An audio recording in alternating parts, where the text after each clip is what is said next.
La ausencia del libro, Nietzsche y la escritura fragmentaria, por Maurice Blachot. 9. La ausencia del libro. 3.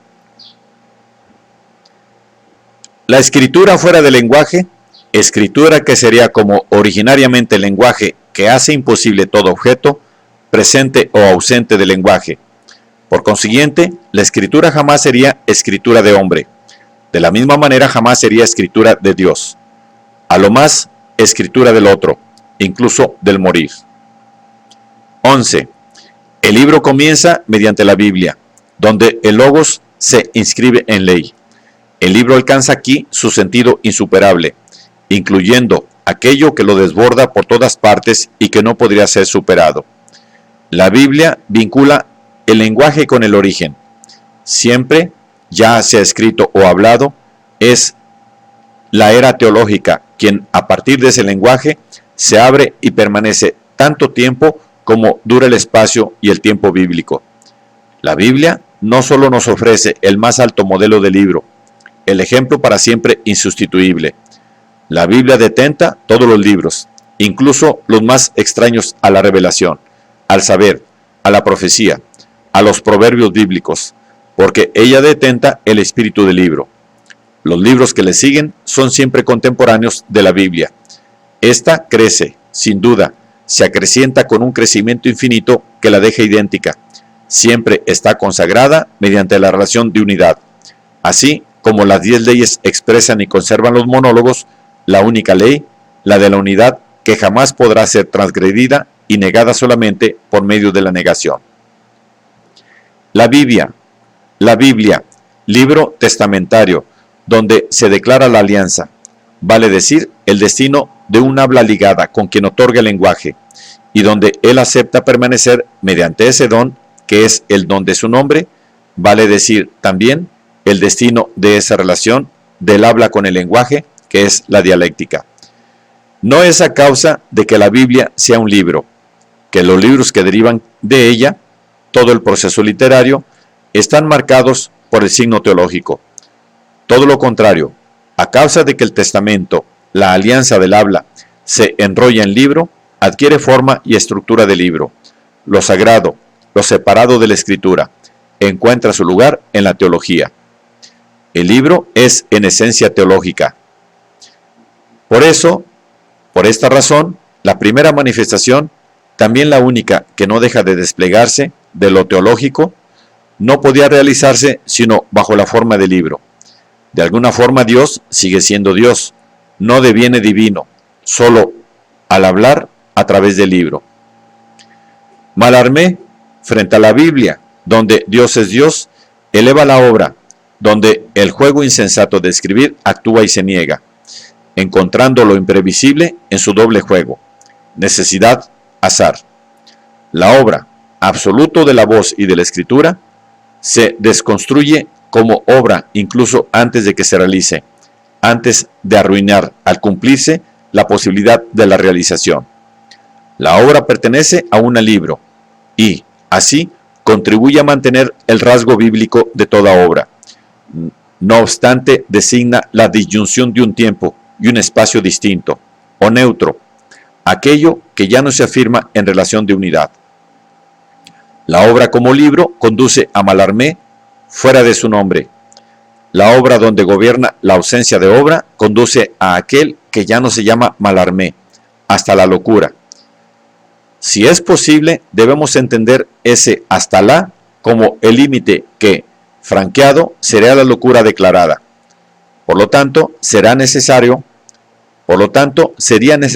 concluir que el límite, el borde de la locura, es considerado como indecisión que no se decide, o en tanto que no locura, más esencialmente loco. Sería abismo, no el abismo, sino el borde del abismo. 12. Lo anónimo del libro es tal que para sostenerlo solicita la dignidad de su nombre. El nombre es el de una particularidad momentánea que soporta la razón y que la razón autoriza elevándolo hasta sí misma. La relación del libro y del nombre está siempre contenida en la relación histórica que liga el saber absoluto del sistema al nombre de Hegel. esta relación del libro y de Hegel, identificando a este con el libro, arrastrándolo en su desenvolvimiento, hizo de Hegel el post-Hegel, Hegel-Marx, después Marx, radicalmente extraño a Hegel, quien continúa escribiendo, rectificando, conociendo, afirmando la ley absoluta del discurso escrito. Así como el libro recibe el nombre de Hegel, la obra, en su anonimato más esencial, más incierto, recibe el nombre de Mallarmé, con esta diferencia que Mallarmé no solo conoce el anonimato de la obra como su rasgo y la indicación de su lugar, no solo se retira de esta manera de ser anónima, sino que no se dice autor de la obra, proponiéndose, a lo sumo, hiperbólicamente como el poder que nunca es único, nunca unificable, de leer la obra no presente, es decir, el poder de responder, por su ausencia, a la obra siempre aún ausente. La obra ausente no es la ausencia de obra, incluso está separada de ella por un corte radical. En este sentido, ya hay una distancia radical entre el libro de Hegel y la obra de Mallarmé, diferencia afirmada por la manera diferente de ser anónimo en la nominación o firma de la obra. Hegel no muere, incluso si se niega en el desplazamiento o la transformación del sistema. Todo sistema aún lo nombra. Hegel nunca carece totalmente de nombre. Mallarmé y la obra no tienen relación, y esta falta de relación se encarna en la obra, estableciendo la obra como aquello que será prohibido, como aquello que estaría prohibido tanto a ese Mallarmé determinado como a cualquier otro que tuviera un nombre, y prohibido por último a la obra considerada en el poder de realizarse ella misma y por sí misma. La obra no está liberada del nombre, porque podría producirse sin alguien que la produzca, a la manera del libro de Hegel, y esto se ha dicho no sin los necesarios ajustes de concepto, sino porque lo anónimo la afirma siempre fuera de aquello que podría nombrarla. El libro es el todo, sea cual fuera la forma de esta totalidad, sea o no totalmente distinta a la estructura de la totalidad que una lectura rezagada atribuye a Hegel. La obra no es el todo, está ya fuera del todo, pero en su designación se designa todavía como absoluto. La obra no se liga, como el libro, al éxito, al acabamiento, sino al desastre. El desastre aún es, sin embargo, una afirmación del absoluto. Agreguemos brevemente que el libro siempre puede estar signado, pero permanece indiferente a quien lo firma. La obra, la fiesta como desastre, exige la resignación, exige que quien pretende escribirla renuncie a sí y deje de designarse. ¿Por qué entonces firmamos los libros? Por modestia, para decir, estos no son aún sino libros, indiferentes a la firma. 13. La ausencia del libro. Quien lo escribe provoca algo así como el advenir que nunca viene de la escritura. No constituye un concepto, así como tampoco la palabra afuera, o la palabra fragmento, o la palabra neutro, pero ayuda a conceptualizar la palabra libro.